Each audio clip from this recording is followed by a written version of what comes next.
Hello दोस्तों, नमस्ते, प्रणाम। मेरे YouTube चैनल पर आप सभी का स्वागत है। उम्मीद करते हैं कि आप लोग बहुत ही अच्छे होंगे। तो दोस्तों, आज एक गीत बहुत ही सुंदर है।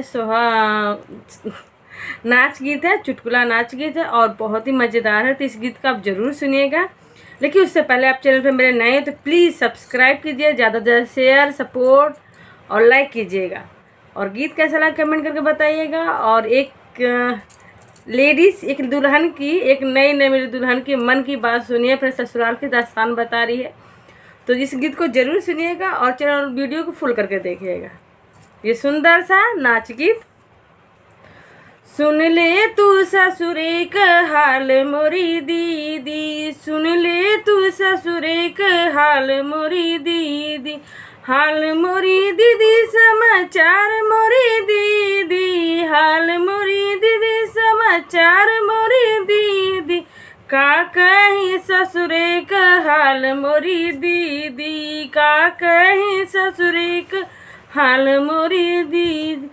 पहली पहले जब गईनी गवनवा, पहली पहले जब गईनी गवनवा, सास मोरे आरती उतारे मोरी दीदी, सास मोरी आरती उतारे मोरी दीदी, सुन ले तू ससुरे का हाल मोरी दीदी, सुन ले तू ससुरे का हाल मोरी दीदी, का कहीं ससुरे का हाल मोरी दीदी, हाल मोरी दीदी समाचार मोरी दीदी, हाल मोरी दीदी समाचार मोरी दीदी, सुन ले तू ससुरे का हाल मोरी दीदी।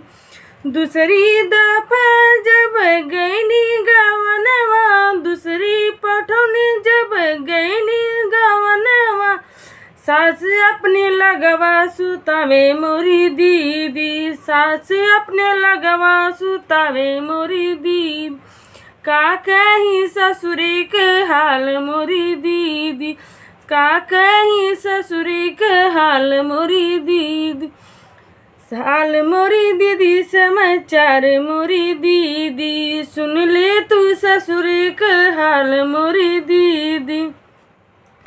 तीसरी पठौनी जब गईनी ससुरवा, तीसरी पठौनी जब गईनी गवनवा, सास मोर झोटवा उखाड़े मोरी दीदी, सास मोर गरिया दिले राती दीदी, का कहीं ससुरे के हाल मोरी दीदी, का सुन ले तू ससुरे के हाल मोरी दीदी, हाल मोरी दीदी समाचार मोरी दीदी, हाल मोरी दीदी समाचार मोरी दीदी, सुन ले तू ससुरे का हाल मोरी दीदी।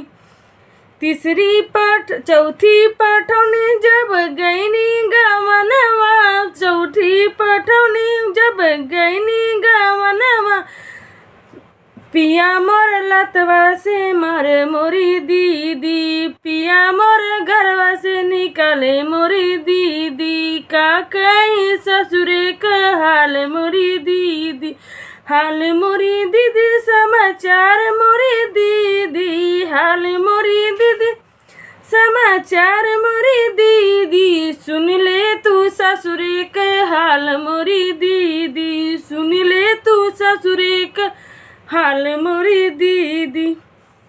तो दोस्तों, ये सुंदर सा चुटकुला गीत कैसा लगा कमेंट कर बताइएगा और वीडियो को फुल देखिएगा और मेरे चैनल को ढेर सारा प्यार दुलार सपोर्ट कीजिएगा। मिलते हैं अगले वीडियो में। नमस्ते।